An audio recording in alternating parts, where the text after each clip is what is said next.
2024వ సంవత్సరంలో మొదటి నెలలో ఈ 15 రోజులు అమావాస్య అష్టమి సందర్భంగా ఎలాంటి విధి విధానాలు పాటించాలో ఈ వీడియోలో సవివరంగా సంపూర్ణంగా తెలుసుకుందాం.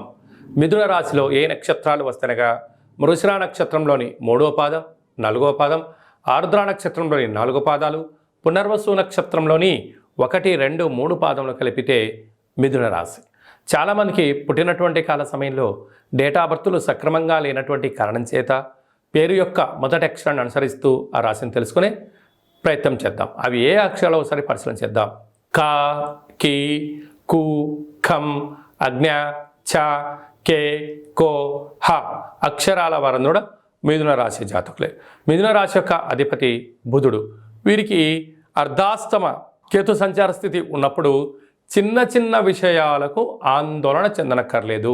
మౌనం, ధ్యానం, ఆధ్యాత్మికత, దూరపు చూపు, దూరపు ఆలోచన ఉన్నటువంటి వారందరికీ చాలా యోగదాయకం అని చెప్పి గమనించాలి. కనుక చిన్న చిన్న వాటికి దయచేసి ఆందోళన చెందకుండా నిత్యము వాటిని పర్యవేక్షణ చేసినట్లయితే ఐశ్వర్యానికి, ఆనందానికి స్వాగతం అని చెప్పి గమనించాలి. 6వ స్థానంలో బుధ శుక్ర సంచార స్థితి.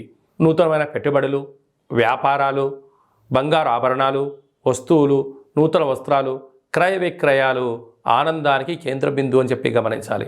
7వ స్థానంలో రవికుజ సంచార స్థితి కారణం చేత కుజదోష ప్రభావం కారణం వలన ప్రేమికుల మధ్య సయోధ్య, నూతనమైన వ్యాపారాల్లో పెట్టుబడులు పెట్టేటప్పుడు ఒకసారి ఆలోచించజేయడము, ధర్మ మార్గాన్ని, ఆధ్యాత్మిక మార్గాన్ని మీరు ఎంచుకున్నట్లయితే సర్వత్రా విజయం మీ సొంతం కాబోతుందని చెప్పి గమనించాలి. భాగ్యస్థానంలో శని సంచార స్థితి ఉండడం వల్ల ఉన్నదాంతో ఆనందపడుతూ ఏదైనా ఒక పని చేస్తున్నప్పుడు భార్యాభర్తల మధ్యతో స్నేహము, గురువులతో, తల్లిదండ్రులతో, సమాజంతో మమేకమైన పనులు చేసేటప్పుడు తప్పులు చేయకుండా సన్మార్గమైన మార్గాన్ని ఎంచుకోగలిగితే మీకన్నా అదృష్టవంతుడు ఎవరు లేరు అని చెప్పి గమనించాలి. రాజ్యస్థానంలో రాహు సంచార స్థితి ఉండడం వల్ల ఉద్యోగ ప్రయత్నాలు కలిసి రావడం, ధనపరమైన ధన ప్రవాహం మీ సొంతం కాబోతుంది. లాభస్థానంలో గురువు. దేవతల యొక్క ఆశీస్సులు, ధర్మ మార్గము, ఆధ్యాత్మికమైన సన్మార్గమే మీ విజయానికి తొలిమెట్టు అని చెప్పి గమనించాలి.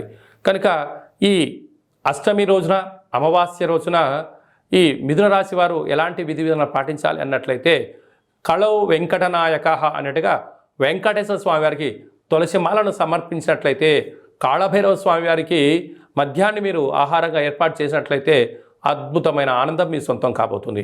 చేతుల వృత్తుల వాళ్ళు, సేవా రంగాల వాళ్ళు, రాజకీయాలు, హోటల్ వ్యాపారాలు, చిన్న చిన్న వ్యాపార సంస్థల వారందరికీ కూడా, సాఫ్ట్వేర్ ఉద్యోగస్తులకు చాలా సువర్ణ కాలము అని చెప్పి గమనించాలి.